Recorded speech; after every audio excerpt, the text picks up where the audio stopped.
Hello மக்களே, welcome to Bigg Boss review channel. இன்னும் என் சேனல் சப்ஸ்கிரைப் பண்ணலைன்னா சப்ஸ்கிரைப் பண்ணுங்கள். ஸோ ரம்யா வந்த உடனே பார்த்தீங்க அப்படின்னா வியானா வந்து மேனிப்புலேட் பண்ண ட்ரை பண்ணாங்க. பாருக் அம்ருதன் கிட்ட பேசினியான்னு கேட்டாங்க. அவங்க பேசல, எனக்கு பிடிக்கல, அதனால நான் பேசலைன்னு சொல்லிட்டாங்க. ஸோ இப்போ என்னென்னா, ரம்யா ஜோ வந்து இருந்திருந்தா நிறைய என்ன சொல்கிறது, இது வரைக்கும் வந்திருப்பேன், நான் அந்த ஒரு மிஸ்டேக் தான் பண்ணிட்டேன் அப்படின்னு சொல்கிறாங்க. ஆரம்பத்தில் இருந்து உங்களை யாருக்குமே பிடிக்கல ரம்யா ஜோ அப்படிங்கிறது தான் உண்மை.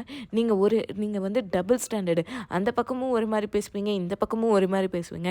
நேற்று வந்ததுக்கப்புறம் வியானா கிட்ட அவ்வளோ திட்டிட்டு அங்கே போயிட்டு ஒரு வேறு மாதிரி பேசுகிறீங்க, அங்கே போயிட்டு ஒரு மாதிரி நடிக்கிறீங்க, திரும்பி இங்கே வந்து ஒரு மாதிரி நடிக்கிறீங்க.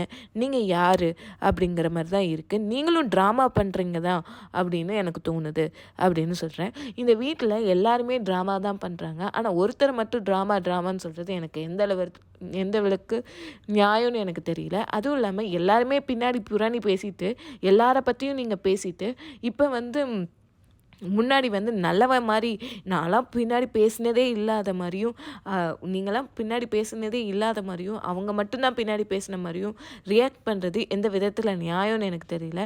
இந்த ரம்யா ஜோ பொறுத்த வரைக்கும் எனக்கு யூஸே இல்லை அவங்க சாண்ட்ரா அப்படிங்கிற மாதிரி சொல்கிறாங்க.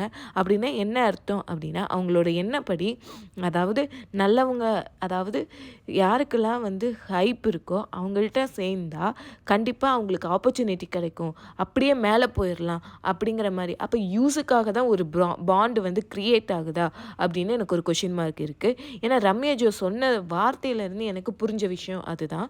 ஸோ உங்களோட கருத்து என்ன, ரம்யா ஜோவை பற்றி உங்களோட எண்ணம் என்ன அப்படிங்கிறதையும் சொல்லுங்கள். Like, share and subscribe my channel. Thank you.